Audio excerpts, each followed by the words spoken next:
آتش عشق ہے۔ اس عشق حق کی آگ سے میرا سینہ بھی بھر دیجیے۔ سلطنت ترک کر کے آپ کا مزدوروں کے ساتھ اینٹیں بنانا اور لباس فقر میں خستہ حال رہنا اس بات کی دلیل ہے کہ آپ باطن میں کوئی دوسری سلطنت دیکھ چکے ہیں، جس کے سامنے ہفتے اقلیم کی سلطنت بھی گرد ہے۔ مولانا روم رحمۃ اللہ علیہ فرماتے ہیں، صرف ان دو بادشاہوں کو ہی نہیں اور بھی بے شمار بادشاہوں کو عشق نے ان کے ملک اور خاندانوں سے جدا کر دیا۔ جب عشق خونی کمان پر چلہ چڑھا لیتا ہے تو لاکھوں سر اس وقت 1 پیسے کے مول بک جاتے ہیں۔ اس سے ہمیں یہ سبق ملتا ہے، جب حق سے آشنائی ہو جائے تو دنیا کی ہر چیز ہچ نظر آنے لگتی ہے۔ جب حق تعالیٰ کی رحمت و عنایت سلطان ابراہیم بن آدم رحمۃ اللہ علیہ کی طرف متوجہ ہوئی تو ان پر عشق حقیقی کا ایسا رنگ چڑھا کہ بلخ کی سلطنت چھوٹ گئی، مگر باطنی سلطنت ایسی ملی جس کے سامنے ہفتے اقلیم کی سلطنت بلکہ زمین و آسمان کے خزانے بھی بے حقیقت ہو گئے۔ شاہ کو خود کی خبر نہ تھی کہ سلطنت کا سرسبز و شاداب باغ آتش حقیقی کی نظر ہونے والا ہے۔ کوڑیاں چھین کر جوہرات عطا ہونے والے ہیں، خارستان سوختہ ہو کر چمنستان بے خزاں بننے والا ہے۔ جب کسی کے بھلے دن آتے ہیں تو اسی طرح ہوتا ہے۔ حضرت ابراہیم بن آدم رحمۃ اللہ علیہ رات کو بالا خانہ پر سو رہے تھے کہ اچانک پاؤں کی آہٹ محسوس ہوئی۔ گھبرائے کہ رات کے وقت شاہی بالا خانہ پر کون لوگ ایسی جرأت کر سکتے ہیں؟ دریافت فرمایا، اے واردین کرام، آپ لوگ کون ہیں؟ یہ فرشتے تھے جو حق تعالیٰ کی طرف سے غفلت زدہ دل پر چوٹ لگانے آئے تھے۔ فرشتوں نے جواب دیا، ہم یہاں اپنا اونٹ تلاش کر رہے ہیں۔ بادشاہ نے کہا، حیرت ہے کہ شاہی بالا خانہ پر اونٹ تلاش کیا جا رہا ہے۔ ان حضرات نے جواب دیا کہ ہمیں اس سے زیادہ حیرت آپ پر ہے کہ اس ناز پروری اور عیش میں خدا کو تلاش کیا جا رہا ہے۔ انہوں نے بادشاہ سے کہا کہ تو شاہی تخت پر حق تعالیٰ کی ملاقات کو کیوں تلاش کر رہا ہے؟ یہ کہہ کر وہ رجال الغیب تو غائب ہو گئے، لیکن بادشاہ کے دل پر ایسی چوٹ لگ گئی کہ ملک و سلطنت سے دل سرد ہو گیا۔ مولانا روم رحمۃ اللہ علیہ فرماتے ہیں، اے لوگو، سلطنت کو مثل ابراہیم بن آدم رحمۃ اللہ علیہ کے جلد خیر بات کہہ دو تاکہ ان کی طرح تم بھی سلطنت باطنی سے مشرف ہو جاؤ۔ عشق حقیقی جب اغلب ہوا تو حضرت ابراہیم بن آدم رحمۃ اللہ علیہ سلطنت ترک کرنے پر مجبور ہو گئے۔ عشق کائنات کی تمام لذتوں سے دل کو بیراض کر دیتا ہے۔ آدھی رات کا وقت ہوا، بادشاہ اٹھا، کمبل اوڑھا اور اپنی سلطنت سے نکل پڑا۔ سوز عشق کی ایک آہ نے زندان سلطنت کو پھونک دیا اور دستے جنون کی ایک ضرب نے گریبان ہوش کے پرزے اڑا دیے۔ سلطنت بلخ ترک کر کے حضرت ابراہیم بن آدم رحمۃ اللہ علیہ نشار پور کے صحرا میں ذکر حق میں مشغول ہو گئے۔ اے محبوب حقیقی، اپنے ذکر کے علاوہ مجھے کسی کام میں مشغول نہ کیجیے اور اپنے کرم کے صدقے میں اپنے عشق سے مجھے معزول نہ فرمائے۔ حق تعالیٰ کا ذکر ہی اس روح کی غذا ہے اور اللہ تعالیٰ کی محبت سے زخمی دل کے لیے ذکر حق ہی مرہم ہے۔ آپ 10 برس تک صحرائے نشار پور میں دیوانہ وار عبادت میں مصروف رہے۔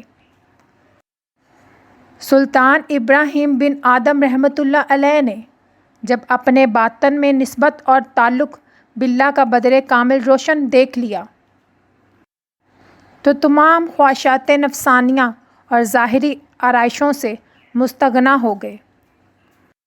کہاں تاج و تخت شاہی اور کہاں اب دریا کے کنارے بیٹھے ہوئے گدڑی سی رہے ہیں۔ سلطنت بلخ کا وزیر اس طرف سے گزر رہا تھا۔ اس نے بادشاہ کو اس حال میں دیکھ کر اس کوڑے باطن نے دل میں سوچا، یہ کیا حماقت ہے! ہفتے اقلیم کی سلطنت ترک کر کے مصر گداگروں کی گدڑی سی رہے ہیں۔ حضرت ابراہیم بن آدم رحمۃ اللہ علیہ کو معلوم ہو گیا کہ یہ کیا سوچ رہا ہے۔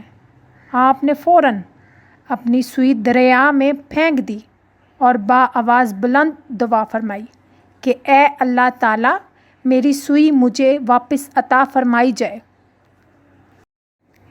دریا سے فوراً ہزاروں مچھلیوں نے اپنے لبوں میں ایک ایک سونے کی سوئی لے کر پانی سے منہ باہر نکالا۔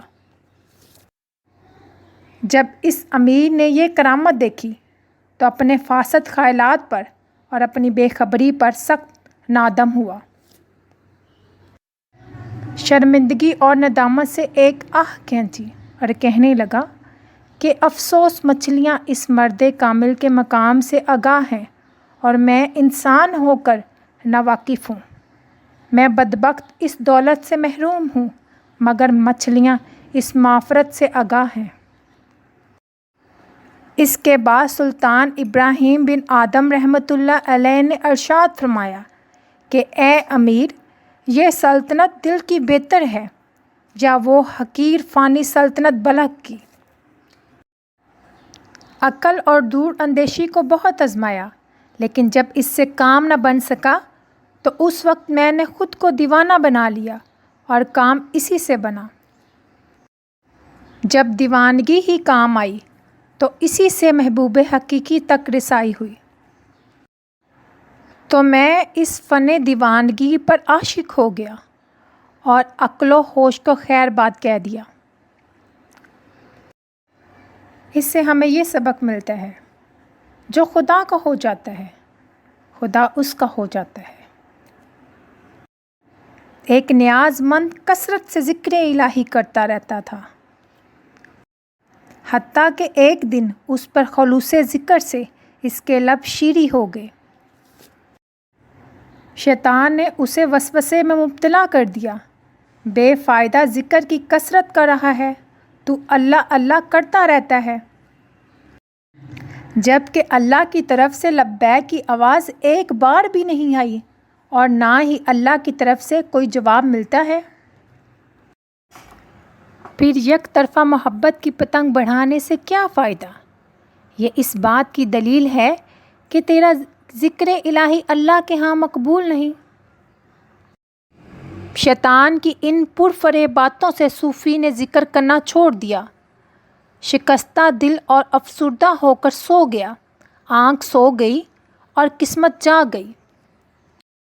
عالم خواب میں دیکھا کہ حضرت خضر علیہ السلام تشریف لائے اور انہوں نے دریافت کیا کہ ذکر الہی سے مغفرت کیوں کی؟ اے نیک بخت، تو نے ذکر حق کیوں چھوڑ دیا؟ آخر تو اس ذکر پاک سے پشیمان کیوں ہو گیا ہے؟ اس نے کہا، بارگاہ الہی سے مجھے کوئی جواب ہی نہیں ملتا۔ اس سے دل میں خیال آیا کہ میرا ذکر قبول ہی نہیں ہو رہا۔ حضرت خضر علیہ السلام نے فرمایا، تمہارے لیے اللہ ذوالجلال نے پیغام بھیجا ہے کہ تمہارا اللہ تعالیٰ کے ذکر میں مشغول رہنا اور دوسرا تمہارا پہلی دفعہ اللہ کہنا قبول ہوتا ہے،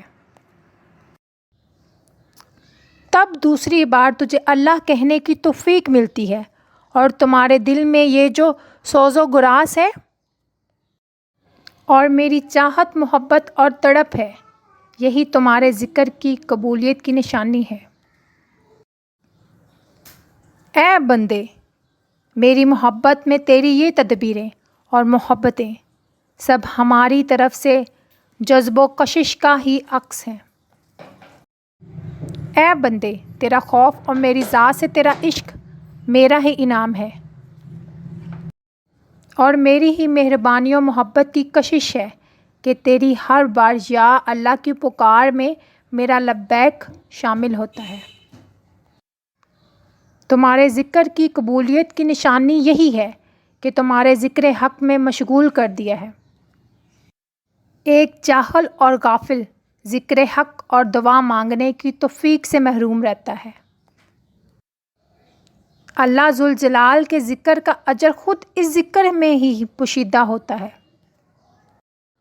اللہ تعالیٰ اپنے ذکر کی اور یاد کی توفیق اسی کو عطا کرتے ہیں جس سے خوش ہوتے ہیں، اور یہی اس کی قبولیت کی دلیل ہے۔ اس سے ہمیں یہ سبق ملتا ہے، نیکی کرنے کی توفیق بھی اللہ ہی دیتا ہے۔ شیطان ہر دم اسی کوشش میں رہتا ہے کہ کسی طرح انسان اللہ تعالیٰ کے ذکر سے باز آ جائے۔